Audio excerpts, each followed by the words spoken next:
¿qué tal mis queridos Panduit Lovers? Ya estamos nuevamente en una edición más de The Panduit Podcast, una transmisión que está llevada a cabo por Make It Happen. El día de hoy estoy muy honrado por estar participando en esta emisión porque tenemos a una autoridad en el periodismo mexicano. Se trata de Carla Martínez. Ella es una periodista con más de 20 años de trayectoria. Ha colaborado en diferentes medios de comunicación a nivel nacional y también en algunos de nicho, especializada en telecomunicaciones y tecnología. ¿Qué tal, Carla? ¿Cómo estás? Buen día. Hola, Chucho. Muy bien. Muchas gracias por la invitación a ti, a Panduit. Y pues listísima aquí para platicar sobre los temas de tecnología. Y de la casa tenemos al líder de ingeniería y preventa de la empresa Atlona, que es una empresa que forma parte de Panduit. Se trata de Manuel Pineda. Y también tenemos a Mauricio Escobar, quien es Channel Manager para toda la región de Latinoamérica de Atlona. Ambos forman parte de la empresa que podríamos decir es la parte sexy de Panduit. Hola, ¿cómo estás? Pues la verdad estoy muy contento de estar aquí en este podcast. Es el primero en el que me toca participar, ¿no? Y es un tema bien interesante. Gracias, Chucho. Carla, bienvenida, Manu, qué bueno que estás con nosotros. Pues sí, sin duda alguna es bien padre contar con ustedes en esta sesión del día de hoy. Y bueno, la parte que decía Chucho de que somos la división sexy, evidentemente no es por nosotros, es claramente por la tecnología, en el sentido de que normalmente todas las tecnologías de Panduit son un backbone dentro de todo el mundo de infraestructura. Y las soluciones de Atlona, como saben, pues es lo que entra por los ojos, ¿no? Entonces, es sexy porque habla de visión, de displays, de imagen, de audio. Entonces, es más por eso. Quería hacer el paréntesis, porque evidentemente no somos nosotros. No, y el tema que tenemos el día de hoy también es más que sexy. De hecho, pareciera que se trata de un tema de estos que salen de estos libros de ciencia ficción. Es el tema de los edificios inteligentes y de las ciudades inteligentes. Vamos a hablar de cuáles son las características de estos edificios, de estas ciudades. Vamos a hablar de cuáles son sus ventajas, pero también vamos a hablar de los retos que enfrenta su implementación. Si les parece bien, empecemos platicando. ¿Qué es un edificio inteligente y qué es una ciudad inteligente? ¿Cuáles son las diferencias? Pues desde mi punto de vista podría parecer obvio, a lo mejor no, pero pues una ciudad inteligente es una ciudad conectada, más allá de tener acceso a Internet, que es lo que pues ya sabemos un poco por lógica, la conectividad se tiene que dar para que una ciudad esté conectada, pero se refiere a que todos sus servicios estén conectados, sus servicios de transporte, de salud, el e-gobierno, el acceso a servicios de gobierno,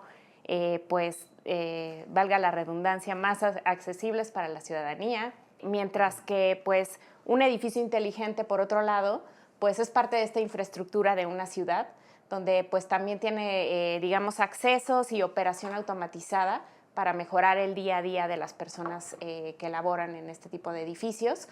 Y las ciudades inteligentes pues también incluyen los hogares inteligentes, ¿no? Que ahora lo estamos viendo, a lo mejor a veces no nos damos cuenta de que estamos viviendo en un hogar conectado, pero pues simplemente con todos estos dispositivos con los que hablamos y encendemos luces o tenemos ya cámaras de seguridad en nuestras casas, pues hay muchos dispositivos que ya son parte de nuestro día a día, que incluso es inteligencia artificial, y creo que a veces no sabemos qué es inteligencia artificial lo que tenemos en casa, y son hogares conectados, que bueno, atrás parece ser que nosotros vemos algunos dispositivos y algunas cosas pequeñas dentro de los hogares, de los edificios, damos por hecho muchas cosas, por ejemplo, el pasar la tarjeta en el metro, en el metrobús, ¿no? Pero pues atrás hay toda una tecnología que creo que pues aquí los expertos nos podrían explicar cómo funciona esto, porque pues atrás creo que hay muchas cosas, fierros, cables y cosas que la verdad pueden ser muy técnicas para los ciudadanos y la gente de a pie, que pues nada más la utilizamos como usuario final, ¿no? No, y precisamente me gustaría que nos comenten ustedes como expertos en toda la implementación y lo que hay detrás, qué se requiere para que un edificio, una casa, un hospital sea considerado como inteligente. Bueno, gracias, Manu. En realidad yo veo, y voy a hacer un paréntesis, siguiendo tu comentario, Carla, quisiera hacerlo algo un poquito todavía más terrenal. A mí me gusta usar mucho el tema de comparaciones, entonces estoy seguro que a ustedes viene a la mente cuando hablamos de ciudades inteligentes o edificios inteligentes o incluso espacios inteligentes, el tema de los supersónicos. Para mí eso era un hito cuando estaba pequeño, ver la caricatura y decir, oye, voy a tener el señor Rajuela, no es cierto, ese es de los Flintstones, perdón. No me acuerdo el jefe del papá, cómo tenían sus llamadas virtuales, la telemedicina, son cosas que visualizábamos hace muchos años que iba a ocurrir todavía muchos años más adelante. Esto ha sido algo que ya ha sido parte del día a día y me gustaría resumirlo en 3 puntos complementando lo que dijiste, Carlita, en el sentido de que busca mejorar las operaciones del día a día. Llámese una ciudad o un edificio, busca siempre mejorar las operaciones de todos los usuarios, eficientar costos, evidentemente, y yo creo que la más importante y donde se reflejaba el tema de la caricatura es con el tema de la experiencia de usuario. Es un tema que evidentemente en temas de tecnología ha estado muy en boga. Siempre hemos hablado del user experience que ha ido creciendo con todos nosotros fabricantes de tecnología, pero vamos enfocado a ello y es lo que decías, ¿no? Que el tema de tu casa, hoy tenemos inteligencia artificial que está brincando, esto me conecta con el Internet de las cosas y que tu celular está todo el día escuchando lo que dices, cómo los sistemas de asistentes virtuales que ya los tienes también en tu casa, los queremos llevar al mundo corporativo y cada día vamos abrazando todo eso.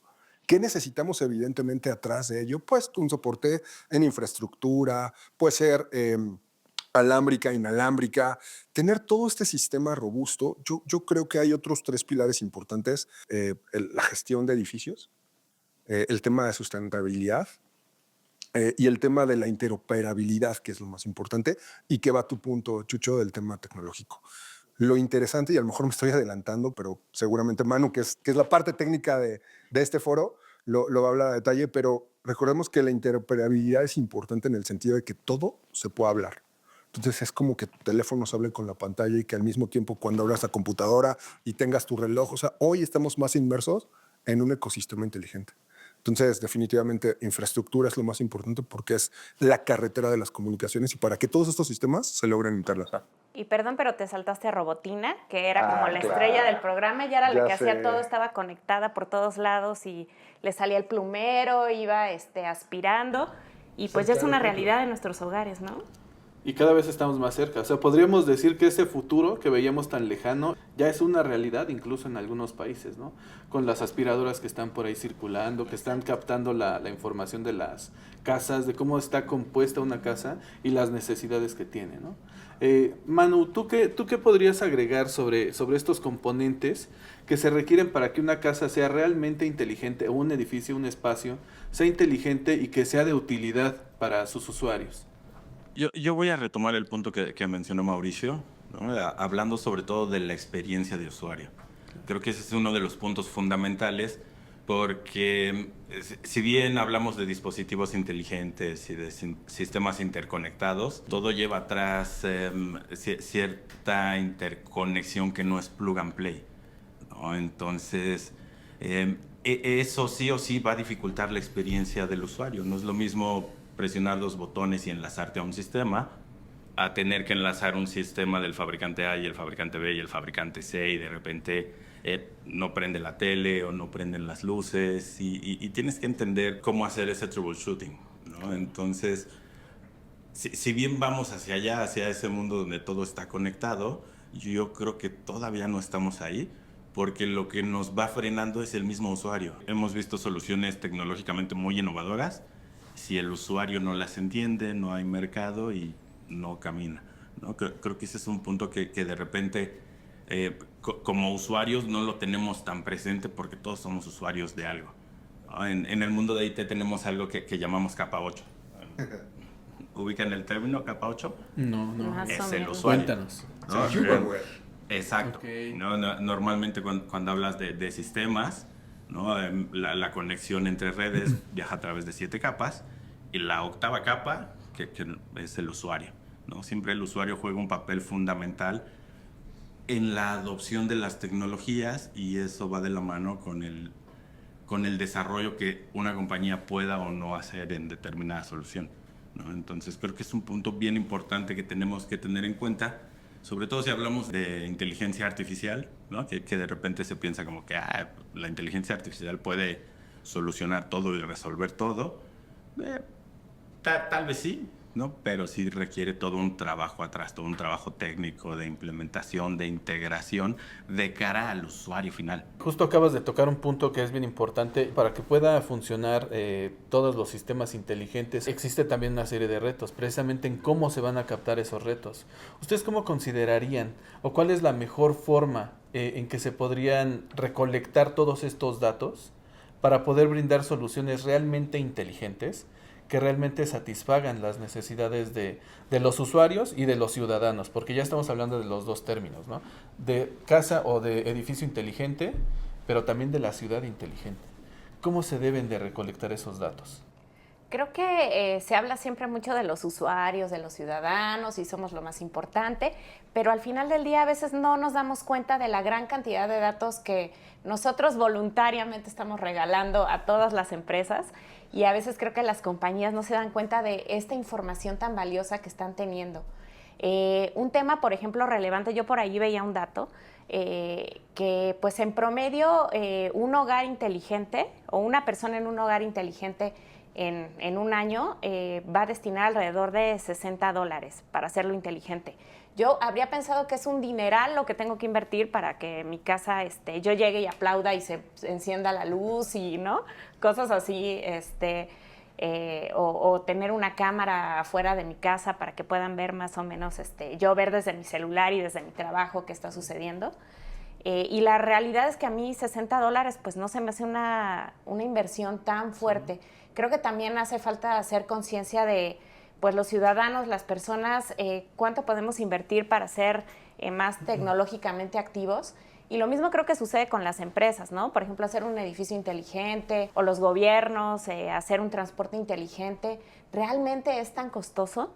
No sé, ustedes que son expertos y que ustedes desarrollan la tecnología, ¿cómo lo ven también? Porque creo que siempre se ve, y es algo que yo siempre repito mucho, ¿no? La tecnología suele verse como un gasto y no como una inversión. Entonces, pues más que yo responder, creo que haría la pregunta a ellos de sí. Ustedes cómo pueden llegar a estas empresas y a los usuarios finales. O sea, la realidad es que, ¿cómo nos apropiamos hoy de esa información? Existen muchísimos medios. Muchos que conscientemente nos damos cuenta y otros en los que de verdad no tenemos ni idea de cómo sucede. Justo está destinado para poder mejorar procesos, los servicios que estamos dando, los servicios incluso de compañías. Hoy tú abres tus redes sociales y tienes toda una captura de información con base a tu navegación. Entonces ya tienes tu motor de búsqueda de TikTok, ya te sale pues, todo el histórico de lo que has visto, ¿no? Entonces, por ahí si alguien te envió un video por WhatsApp, ya te alteró tu algoritmo y evidentemente pues ya cambia la información que estás dando. Entonces, eso es lo más simple a nivel usuario, pero tenemos desde la gestión de los accesos inteligentes o controlados, a qué hora entra, a qué hora sales, el tema de RFID. Voy a hacer un paréntesis, hubo una época en la que hablábamos del supermercado del futuro. Hoy el QR es el código que se ha vuelto más popular por la cantidad de información que puede almacenar, sin que tenga algo de tecnología como antenas o sensores inmersos, ¿no? Es una simple etiqueta. Pero antes de eso, el papá de ese código era el código tradicional de barras. Esa tecnología en algún momento fue creciendo al punto de llegar a soluciones de radiofrecuencia donde había antenas y tenías como el tag de las casetas, ¿no? Ese tipo de chips o de antenas te permite captar muchísima más información y hacer 1000 procesos con base en ello. Puede medir cruces de personas, puede medir tiempos y movimientos, puede ser utilizado para temas de seguridad. Y cada una de esas lecturas se vuelve información para el usuario. Eso llevaba al concepto del supermercado inteligente, en donde el objetivo era de que tú pusieras en tu carrito todos los productos y tuvieran este tipo de tags. Y tú simplemente cruzas la puerta del supermercado hacia tu carro y en ese momento ya se cobró toda tu despensa, todas las compras que hiciste. Entonces, eso es incluso también captura de la información. Recordemos que hoy quien posea la mayor cantidad de información, pues tiene mayor poder o control. Entonces, medios y mecanismos hay muchísimos. En Smart Buildings pueden ser muchísimas cosas, desde el tema de los controles de acceso, como les decía, el tema de controles de asistencia, las mismas cámaras de vigilancia, incluso hay cámaras que te miden temperatura, que miden, por ejemplo, en un estadio, el acceso, cuántas personas han pasado. El tema de incidencias en casos de violencia, hay cámaras que te pueden detectar de una cabecera del estadio a la otra un personaje y censarlo y bloquearlo para futuros partidos, ¿no? Entonces, el análisis de la información se vuelve una parte fundamental dentro de ciudades inteligentes y edificios inteligentes. A nivel usuario y en casa a lo mejor no le damos tanta importancia, pero ocurre más y yo creo que tenemos que invertir más en el tema de seguridad en casa. Hoy tienes dispositivos como Alexa o como todas estas asistentes, nos puede hacer un comercial Alexa en particular, pero todo el tiempo están escuchando lo que hablas. Incluso puedes generar un reporte de cuáles palabras son las que más has repetido. Entonces, ese es el tema de cuando tú tienes una experiencia en casa y quieres brincarlo a la parte corporativa. Hoy no lo podemos tener por temas sensibles de seguridad, pero vaya, al final del día la captura de información está en todos lados, en todos lados. Había, por ejemplo, hubo una campaña, recuerdo, en una cadena de cines, en donde ponían una cámara, un proyector y te hacían interactuar con un video. Entonces, ahí también hay captura de información. Entonces, hoy estamos sensibles a dar información y a recibir. Estamos bombardeados de información audiovisual. Oye, qué miedo, Manuel, porque por ejemplo, o sea, ahorita lo que comentas, Mauricio, pues la verdad a mí me da terror. He visto muchas campañas que han salido de QRs que dicen que pues puedes escanearlo y pueden robar tus datos, ¿no? Y a lo mejor muchas son de estas, no sé si han visto, de como chismes, ¿no? De me peleé, mi exnovio me puso el cuerno, entérate más aquí y hay un sí. QR y híjole, es atractivo para mucha gente, ¿no? Y es una de las modalidades de Chismecito. fraude. Sí, El pero ya escándalo. después. Y ya cuando menos sientes, ya tu información y tus cuentas bancarias y todo ya están en riesgo, ¿no? O sea, también es uno de los grandes retos que estamos enfrentando. Quisiera regresarme un poquito al tema que mencionabas hace un momento del costo, ¿no? De cuánto cuesta poder tener acceso a, pues si bien no de forma total, ¿no? A ser totalmente inteligente mi casa, pero sí de algún modo a empezar a meter algunos elementos. Ya me acordé por qué dije tanto rollo. Iba a llegar a ese punto, Chucho. Tienes toda la razón. Estamos conectados. Y perdón que te interrumpa. No, está súper bien. Aquí lo que me pregunto es, ¿qué tan rentable es, cómo está el tema del retorno de inversión para las empresas que participan en estas implementaciones a gran escala? ¿Qué tan rentable es para ellos? ¿Y qué sería como lo más loco que ustedes puedan ver que va a pasar dentro de los próximos, no sé, 3 años, 5 años, pero también dentro de 10 años? ¿Qué es lo que vamos a ver y qué es lo que ahorita nos podría asombrar, pero en ese momento ya va a ser algo normal, ¿no? Algo habitual. Tecnológicamente, ¿qué ves, mano? Yo tengo mi comentario, pero me quiero esperar, porque si no, cantinfleo. Yo te diría que toda la tendencia es a unificar las conexiones, ¿no? O sea, justo eso, que tu teléfono sea compatible con esta tele y con esta de allá y que todo sea simple del lado del usuario final.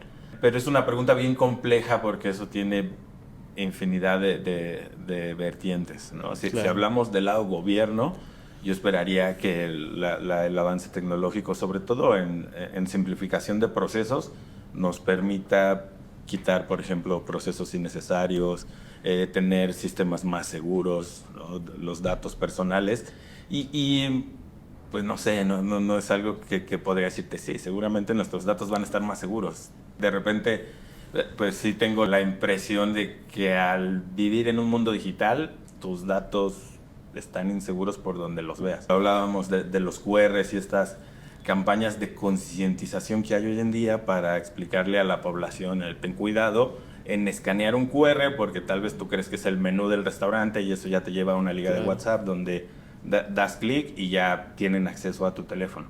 Sí. ¿No? Toda esa parte que si bien cae del lado del usuario, ¿no? A veces como usuarios somos un tanto irresponsables en no tener bien claro qué hacemos y a quién le damos permiso de tener nuestros datos, ¿no? Que justo va de la mano con lo que comentaba Mau, ¿no? Tener un sistema de control por voz en tu casa es bastante funcional, pero cuando te lo quieres llevar a un entorno corporativo, la preocupación número uno es la brecha de seguridad que tienes al tener un micrófono abierto todo el tiempo, compartiendo tu información con alguien más. Y hay sistemas que lo pudieran hacer del lado corporativo, pero ahí viene el tema que nos preguntaba Chucho del costo. Mira, yo lo veo como costo financiero, costo de oportunidad, y creo, y aquí me voy a poner un poco romántico, creo que, y tomo mucho de la parte de audio y video que nosotros manejamos día a día, porque es idéntico en la experiencia con Smart Cities y Smart Buildings. Si bien hay muchos estándares del lado de infraestructura, por ejemplo, o eléctrico, de tendido de cableado, hay que cumplir con ciertas normas. La parte de audio y video está, pues sí, junta, pero no tiene esos estándares. ¿Por qué? Se vuelve un arte. Es una aplicación hecha a la medida. Entonces, ninguna aplicación es igual que otra. Todas son distintas con retos diferentes. Lo mismo ocurre en Smart Cities. Hay 3 factores importantes. Uno de ellos es los BMS o los sistemas de gestión de edificios. Y estas plataformas nos sirven para consolidar y unificar todas las tecnologías alrededor de ello. Pero aquí es donde viene un punto. ¿Es costoso hacer esta implementación? ¿O estoy perdiendo con el costo de oportunidad de tenerlo o no tenerlo? Y de ahí se viene lo que está detrás, ¿no? El manejo de la información. ¿Qué me están dando estas tecnologías en un edificio inteligente? ¿Qué estoy aportando con el tema de sustentabilidad, con emisiones de carbono, con ahorro de energía, ahorro del manejo de aguas? A lo mejor tener una planta de manejo de aguas residuales. O sea, todo esto implica una composición del costo y del retorno de inversión. Es difícil hacerlo de inmediato y como en una charla muy al aire, pero son factores que siempre tenemos que tomar en cuenta. Y te la voy a poner todavía mucho más fácil y me gustó que dieras números hace rato, ahorita te voy a dar otros. Imagínense que nosotros estamos en una reunión, en una sala de juntas, nosotros 4. Todos tenemos la misma experiencia de toda la vida de llegar, conectarte, poner el cable. En aquella época en la escuela conectábamos el VGA y mi computadora no tiene ese puerto o ya se dobló un pin, pasa algo, entonces me dice, Chucho, yo te traigo una USB, pero mi computadora no tiene ese software. Todo ese tiempo que perdemos en una reunión de 1 hora, yo te preguntaría, Carla, ¿cuánto cuesta? No me respondas a lo mejor ahorita, pero te voy a ayudar a ese análisis. Imagínate que cada uno de nosotros, no sé, ganamos X cantidad al mes. No me digan cuánto ganan, pero vamos a hacer números muy rápidos en nuestras mentes. Y los invito a que ustedes también hagan lo mismo desde casa o desde su oficina donde nos estén viendo. ¿Cuánto ganan al día? O sea, llevemos ese número de cuánto ganamos al mes, cuánto ganamos a la semana, cuánto ganamos al día y ahora bajamos cuánto ganamos por hora. Si en una sesión de 1 hora tenemos estos problemas de interconexión, que todavía no hablamos de inteligencia artificial ni de Big Data ni más cosas, ¿no? O sea, un simple proceso de conectarnos entre nosotros. Si en 1 hora tenemos estos procesos de conexión, hay un estudio y un análisis que nos dice cuánto tiempo gastamos. ¿Cuánto tiempo crees? Tú ya sabes la respuesta, por eso le pregunto a Carla, a Chucho, ¿cuánto tiempo creen que perdemos en estas interconexiones para poder hacer una reunión eficiente? ¿Como una tercera parte podría ser? Más o menos, sí. ¿En minutos de 1 hora? Quebrándose. Como 15 minutos. Cerca. ¿Cómo 20? 27 minutos. En promedio perdemos 27 minutos. Si hay más usuarios, evidentemente el número se incrementa. Pero entonces el cálculo que hicimos hace ratito de cuánto ganamos por hora o cuál es el costo que tendría una compañía por tener a estos 4 jugadores de esa hora, tenemos pues, menos minutos eficientes, ¿no? Pero ya perdimos 27 minutos. Entonces ahí es un costo oculto del tener o no tener una tecnología que me respalde en una operación tan simple como tener una reunión y presentar contenido. Joder, es que son muchos temas. O sea, yo veo que este tema de los edificios inteligentes, las ciudades inteligentes, cómo se genera toda esta data, nos da para una plática que nos puede llevar horas y horas. Creo que deberíamos de hacer otra emisión en donde vayamos dividiendo por distintos temas, ¿no? Porque de hecho ahora viene algo que también es bien importante. O sea, estamos hablando del tema del negocio, el tema de los ingresos, de las inversiones que puede haber. Pero hay otro tema que también es bien importante y ya más o menos se está empezando a tocar, que es un tema que va un poco más allá hacia la ética. Y que tiene que ver con la forma en la cual se están recabando nuestros datos, se recolectan nuestros datos y el uso que se le dan. Yo recientemente escuchaba, y hace rato lo platicaba con Carla, que realmente hay muchos datos por ahí que ya fueron recabados. El hecho de que los aparatos nos puedan escuchar y tener esta información, no quiere decir que toda esta información sea útil. Entonces, ¿de qué manera consideran ustedes que se tiene que hacer esta regulación o esta legislación? ¿Cómo debería de ser el trato ético de todos estos datos? Pues en realidad se supone que ya existe una regulación. En México tenemos ya una ley, ¿no? La Ley Federal de Protección de Datos Personales en posesión de particulares, que es la que aplica a las empresas, y que contempla temas de nube, por ejemplo, ¿no? La protección de los datos y el cuidado de los datos que deben de tener los negocios en la nube. Nuestros derechos ARCO, por ejemplo, tú puedes, aunque la empresa haya recabado tus datos, pedir que ya no los utilicen y que los eliminen. Creo que también es mucha parte acá del usuario, ¿no? De decir y hacer ejercer tus derechos. También existen derechos y leyes, regulaciones a nivel internacional. Partimos de este tema de quiero acceder a una red social, quiero acceder a una información, entonces ni siquiera leo, scroll a términos y condiciones. Es el aviso de privacidad, Sí. ¿no? No los leemos, aceptar cookies, me urge descargar esa información, acepto todas las cookies, síganme, vean toda mi información. Y a veces también creo que es un poco del lado del usuario, del consumidor, Claro. y del empleado.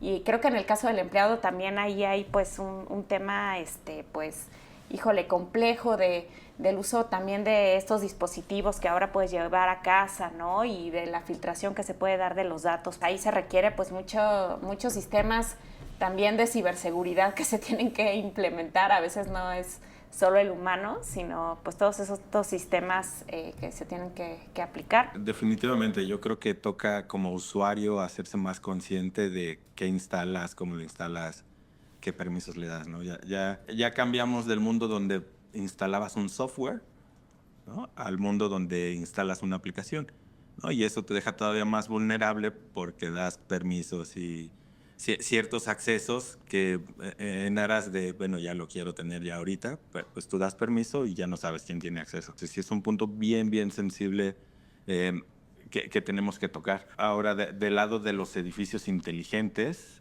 yo le preguntaría al auditorio, sobre todo a los managers de IT, ¿qué nos dirían ustedes? ¿Qué feedback nos darían? Porque al final del día, el manager o el departamento de IT es quien va a administrar el edificio y quien va a tener que dar soporte y quien va a tener que resolver fallas. Y creo que ahí es un punto importante donde podemos poner foco, ¿no? ¿Cuáles son las limitantes o los retos que presenta el administrar un sistema inteligente, ¿no? Porque sí, es un sistema inteligente, pero no se administra solo, tiene que tener todo un Sí, trabajo alguien detrás. Incluso hace un momento platicábamos, ¿no? Acerca de esta creencia que hay de que la inteligencia artificial va a venir a quitar trabajos, ¿no? Cuando realmente lo que se ha visto es que tiene que haber una evolución de los puestos de trabajo y de los perfiles que están trabajando con la inteligencia artificial. Partiendo de lo que mencionaba, ¿no? De que tenemos que aprender nosotros mismos a diferenciar o a ejercer nuestros derechos como usuarios, ¿no? Pero también las empresas a ejercer o apegarse a estas obligaciones que tienen en el manejo de todos nuestros datos. ¿Ustedes consideran que es un modelo educativo nuevo o una forma de educarse nueva? Pues es una constante evolución. En realidad tenemos que abrazar el tema de inteligencias artificiales. Sí creo que hay una mala interpretación de que nos van a venir a quitar el trabajo. Yo creo que viene a fortalecer ciertas áreas que a lo mejor a mí como profesional evidentemente no cubro con todas, ¿no? Digo, por más que queramos ser expertos, pues siempre tenemos una falencia. Entonces, el poder abrazar esas herramientas, y entonces viene la parte de la educación. Manu decía que ahora ha encontrado, platicando antes de la reunión, ha encontrado escuelas que te alejan de la tecnología. A mí me llama mucho la atención porque hoy nuestro día a día, nuestros niños están más en contacto con la tecnología. Les decía, estamos bombardeados de una cantidad de información enorme. Entonces, de ahí vienen puntos de ser responsable, de que las empresas sean éticas, del mejor manejo de esta información y del qué van a hacer con esa información. Digo, no, tú bien lo dijiste, no porque esté toda la información disponible, todos la saben gestionar o la están utilizando. Entonces, sí, definitivamente creo que es una nueva forma de educarnos. Estamos viviendo una nueva transformación digital y es justo el poder abrazar todo lo que empieza a estar a disposición de nosotros, que la verdad hoy seguimos con pasos de bebé, ¿no? Estamos en baby steps con esto y todo el tiempo es una reeducación. Lo decía Manu, el éxito de unas implementaciones es la capa 8, es el humanware. Entonces es justo una educación. Y la especialización, ¿no? Ahora tenemos que ser pues especialistas en estos temas nuevos que desconocemos y pues creo que es una oportunidad para las nuevas generaciones, ¿no? Para nosotros aprender cosas nuevas también, porque no nos podemos quedar atrás, pero pues ya no estudien Derecho, Medicina y Comunicación, ¿no?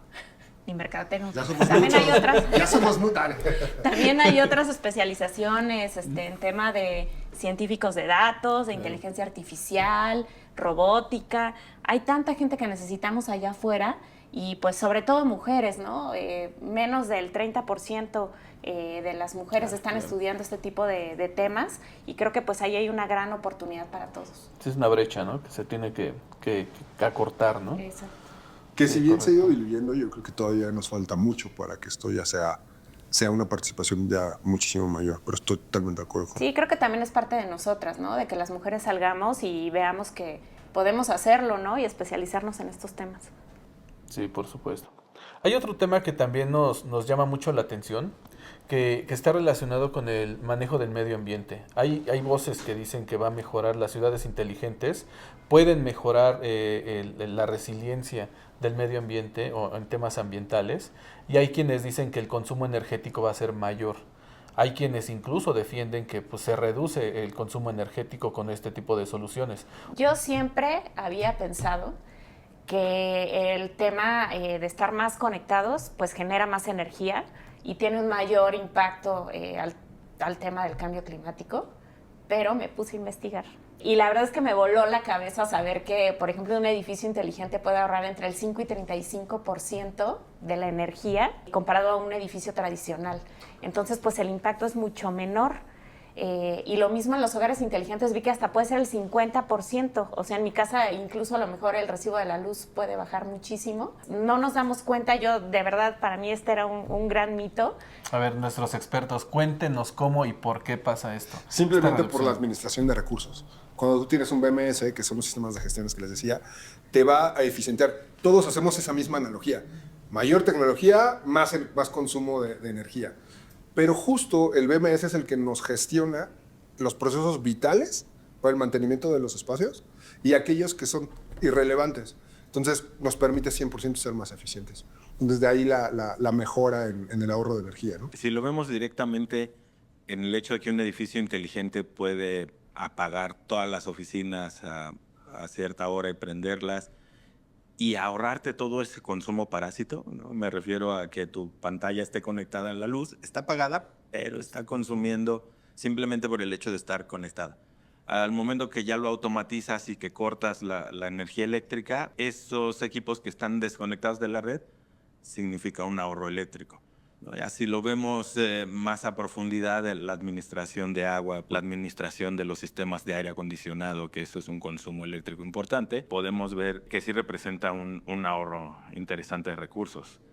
Por el otro lado, con el crecimiento de la inteligencia artificial y el mundo conectado, pues tienes toda esta necesidad creciente de centros de datos que requieren energía eléctrica y pues ahí es una cosa de poner las cartas sobre la mesa, ¿no? Lo que te estás ahorrando acá, tal vez lo tienes que invertir del otro lado para administrar los recursos que tienes en uno o en varios sitios, ¿no? Entonces, sí, yo creo que sí puede representar una ventaja, si se puede canalizar adecuadamente, tomando en cuenta justo eso, ¿no? Que sí representa un ahorro de un lado, pero tienes que invertir en energía en otro lado. Yo tengo queja, reto, oportunidad, como lo quieran ver, por el tema de que se apagan las luces cuando no perciben movimiento. A mí me ha sucedido en los baños y la verdad es que es un poco incómodo si estás a oscuras. Eso es un sensor muy básico. En un sanitario, ¿no? ¿Verdad? Sí. Entonces tienes que ahí tratar así como de moverte y sin moverte todos tanto sufrimos tampoco. Eso, claro. Entonces, eso es justo lo que hablamos, la experiencia de usuario,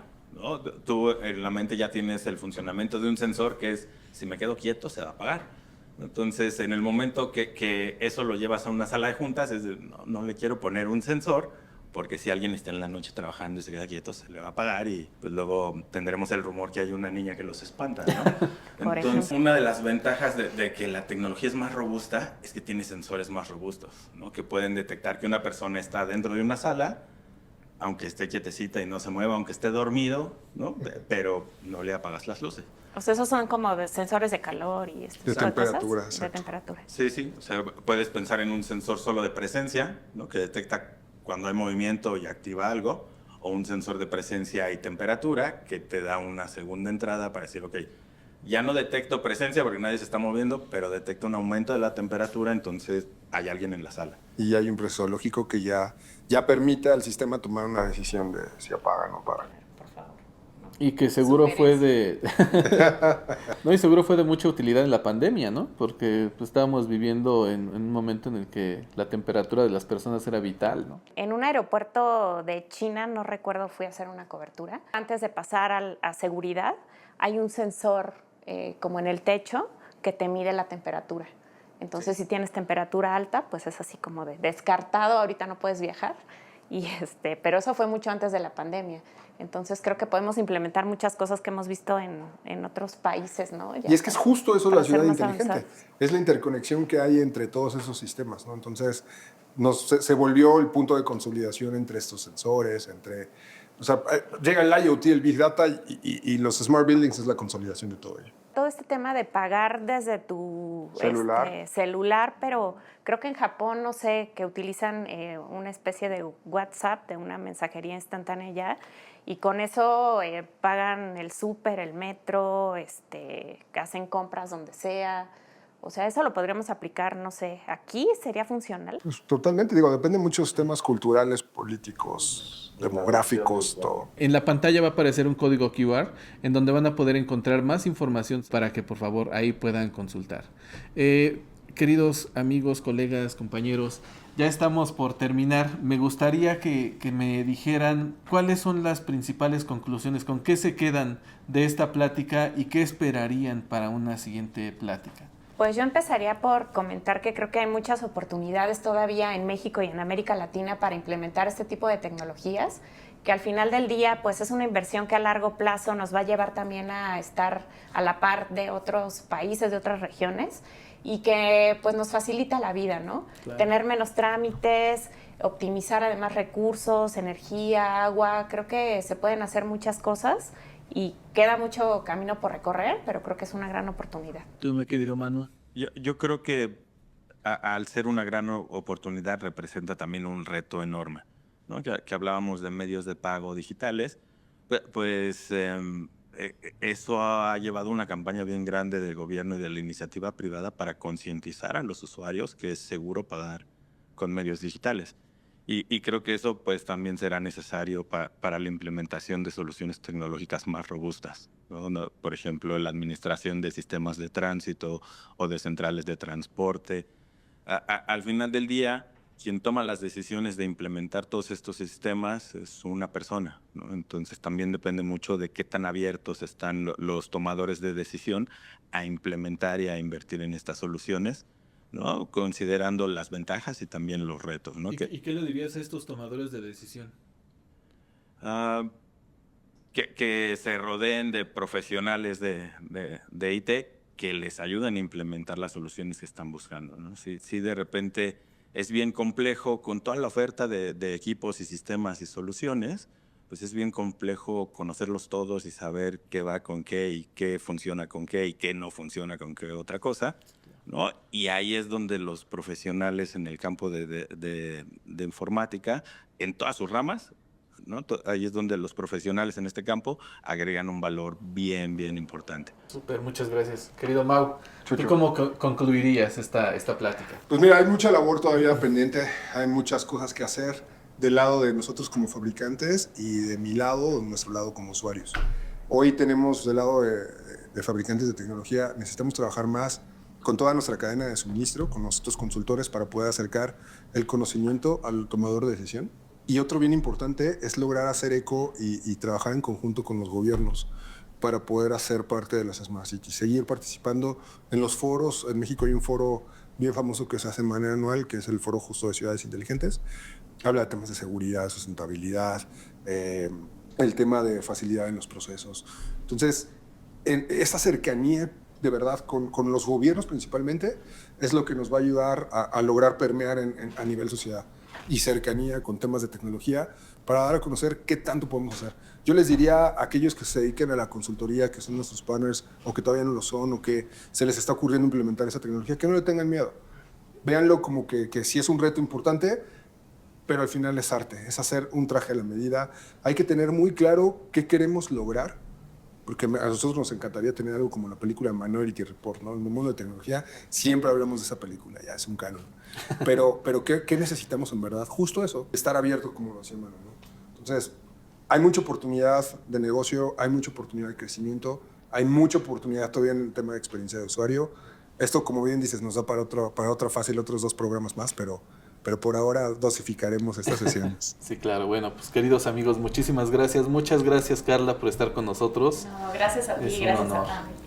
Querido Manu, muchísimas gracias por platicar con nosotros. Mau, ha sido un honor platicar con ustedes. Y queridos amigos, este ha sido nuestro Panbit Podcast. Los esperamos en la siguiente emisión. Por favor, no se la pierdan.